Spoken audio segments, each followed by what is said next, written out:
when you have runs in the bank as a captain, it definitely helps your confidence. And today Morgan played a very smart innings because this was a difficult wicket.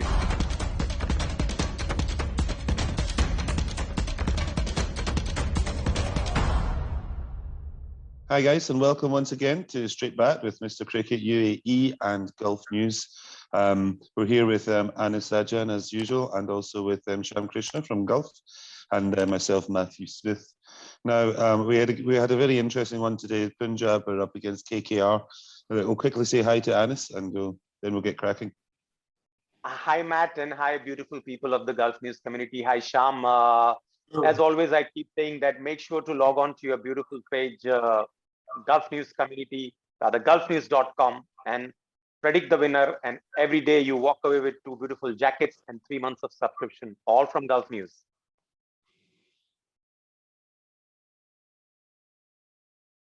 Yes, Matt. Maybe we have lost him for a while. Cool. Iris, are you there?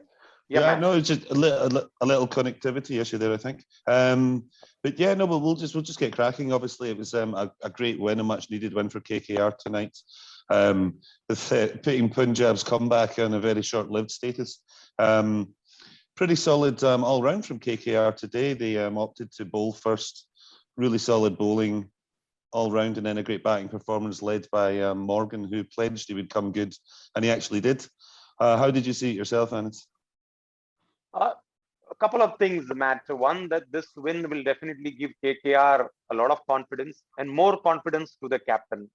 I heard one of the commentators speaking on air saying that when you have runs in the back, when you have runs in the bank as a captain, it definitely helps your confidence. And today Morgan played a very smart innings because this was a difficult wicket. It was not that wicket that we could just go and swing and you get runs. He played himself in and got the important runs and stayed till the end to make sure that his team wins. So this was important. And secondly, they came out of that losing streak. 4 matches losing streak is always a monkey on your back. You want to get out of it. And now, with this win and with almost 20 balls to spare, their run rate has become good, and they have come on number 5, which is good. And there will always be that confidence going into the next game. Cool. And obviously, Shyam, just saying that just to expand on the much needed boost for Morgan there, I think, and also another dent to the confidence for Punjab. Yes, exactly. It will dent Punjab because they were in the boondocks and they actually picked themselves up. And when things were going good for them, this is again a setback for them. I think they need to look back at their batting, perhaps even reaching a little bit, because it's increasingly saying that whether Gale is a dead weight, also we need to look at whether Puran needs an extended run, because I think he's been through four games without any substantial contribution. This is his biggest contribution. This is 19. And if you have foreign players, they need to pull their weight. Otherwise, I think you need to really have to look at other resources. Mm-hmm. So teams need to be brave enough to drop their foreign players as well if they're not performing. Absolutely. If they're not performing, I mean, there is no mandatory requirement that you should play all 4 foreign players. If you have good enough replacements, why not? Cool. And Anis, again, back to you. How from here, the KKR, what do they need to now click and become one of those top 4 teams? Is it Andre Russell that needs to be the one that has to step up now in order to give them a fully formed lineup, shall we say? Andre Russell's innings will definitely be a bonus for KKR, but what's worrying for them is their opening pair. I'm afraid after that first couple of knocks from Nitish Rana, he's gone off the boil. And so is Shubman Gill, who is not got off at all. He's now 6 matches. He's not done anything good. He's taking balls, getting set and not able to convert them. Now, if I have to be very honest, both Nitish Rana and especially Shubman Gill, they are classical players. That they are not guys who can come and slog.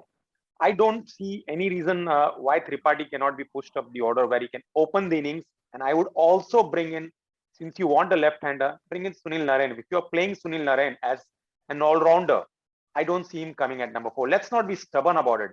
There are times he might probably score 5 zeros in a row.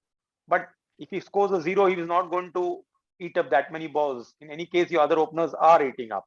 But if Naren pulls off one match where he scores a 30, 40, quick 50, that's a bonus. And secondly, I want to see at number 3, Owen Morgan.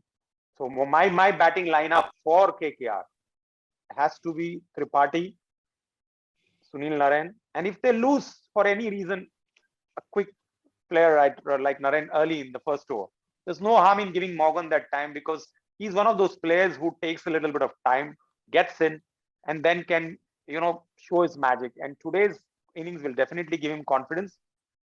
And if they want to drop Shubman Gill, the player I want in the former experience would probably be Karun Nair. I'm sure Sham will endorse Karun Nair, who scored a 100 for India.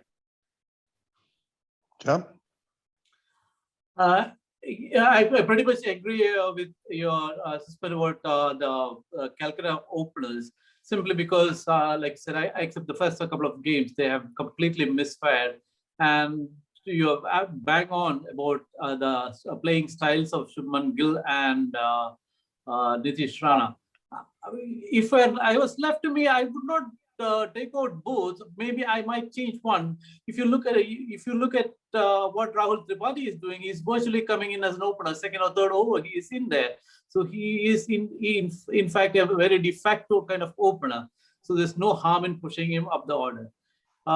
But I think I also completely like your idea of pushing Sunil Narain up to the opening slot, because that will allow the Tripathi to be kept at number 3, and I would prefer Morgan to be in 4, because Morgan can play the anchor role as well as push the scoring along.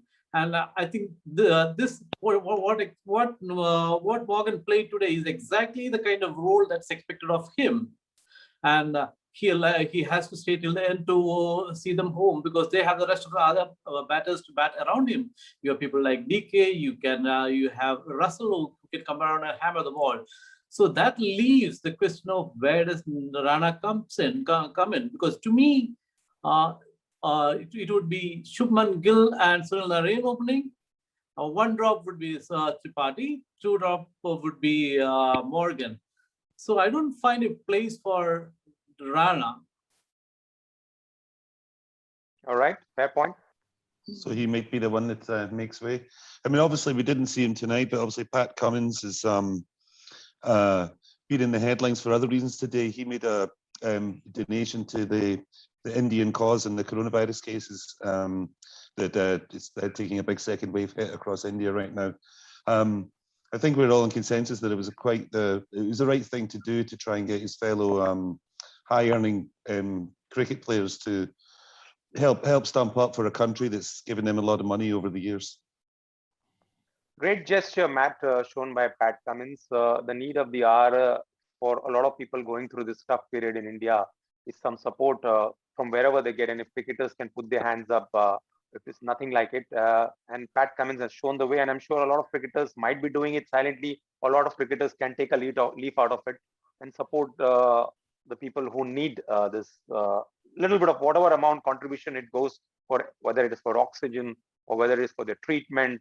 It's a great thing, and I salute to Pat Cummins. And Sham, also on a more personal level for some of the cricketers as well, we saw 3 of the Australian guys have opted to head for home. Obviously, there's very strict quarantine and border rules about getting back to Australia right now. So some of them have obviously got a few concerns about even getting back home safely and in time for, and so they've taken the probably very tough decision to call it a day and head for home. That's Zampa, Richardson and Ty have all headed back to Australia early. What's your take on that, Sham? I think there are genuine concerns, because the sheer number of cases in India, when you're talking about 300,000 cases a day, that is perhaps the highest in any country in the world. And that is indeed a cause for concern. And you're seeing something like 1,500 deaths a day. These are really figures, grim figures, which can be very disturbing. So the concerns are natural, but I think more of the Australians' decision to go home also is to do with the quarantine rules in Australia, because I think in each, if I understand correctly, each state in Australia has a quota of people who are returning home. So if say, let's say if New South Wales has a quota of say 500 people returning this week or whatever is the quota set, so anybody else wouldn't be allowed into the state, which means they could be locked out of the country. So their fears are genuine, and we need to understand and appreciate the fact that their safety is paramount. So not just their safety, and everybody's safety, including theirs, is paramount. So like each of us have to look out for ourselves, because by looking after ourselves, we are looking out for others as well. So we have to understand the Australian cricketers' decision in that context. Mm-hmm. And obviously the teams themselves that are related to these players have given their full backing and support, because obviously personal safety comes first. But to move slightly back to the action on the field, this result has left now Sunrisers. We've talked about the plight of Rajasthan Royals and Punjab and KKR, but now Sunrisers find themselves at the bottom of the pile. Where's that? Where do they go from here now? Then they've played a game less than a couple of the teams above them, but they really need to get another win on the board with just the 2 points so far. Oh yes, yesterday's loss must be a bittersweet pill for Warner and Sunrisers. They were almost there, and after they got that 6 in the last over, they thought they was there, so they missed out on the opportunity. And unfortunately, in the super over, I'm not sure why Johnny Best was not sent to open along with Warner, because Williamson had run out of gas. But sometimes decisions happen, and you've got to back the management. It didn't work. At one time, probably they would have even defended 8 runs had that not been a short run. But yes, Sunrisers do need a win. They have also played 5. In fact, all the teams have played 5 matches except KKR and Punjab.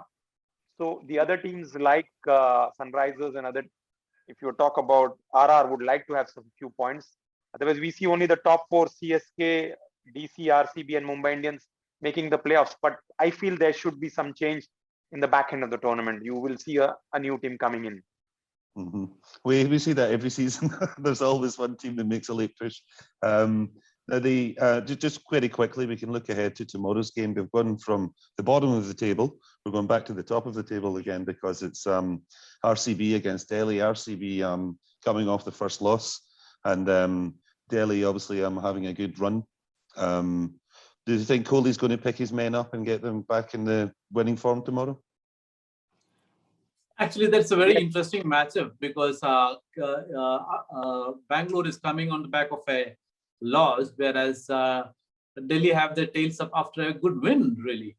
But it's very little to choose between these two teams, because I would have plumped for Bangalore if they were on a winning streak. Now this loss, you never know. Normally, a loss can send you down a slippery slope. Normally, losses doesn't come like solitary losses. It normally sets off a string of losses, which is my worry for Bangalore. So I'm expecting Delhi to win tomorrow's encounter. Okay, and Anisa, who do you plump for tomorrow then?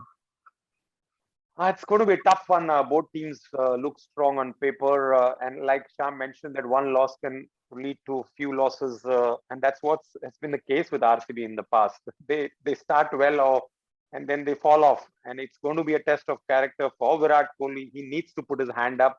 One advantage, probably, I would not say advantage. Most of the Indian players are part of Delhi squad rather, so they know they have played at Ahmedabad, so they know how the wicket plays.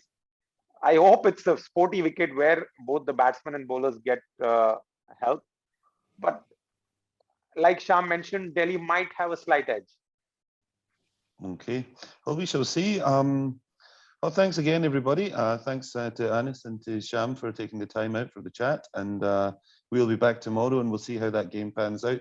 Again, everybody, thanks for watching, and don't forget to log on to our Facebook to pick your winner for each and every match, and you get a chance to win one of these tops and a 3-month subscription at Golf News. So it's always worthwhile getting on there.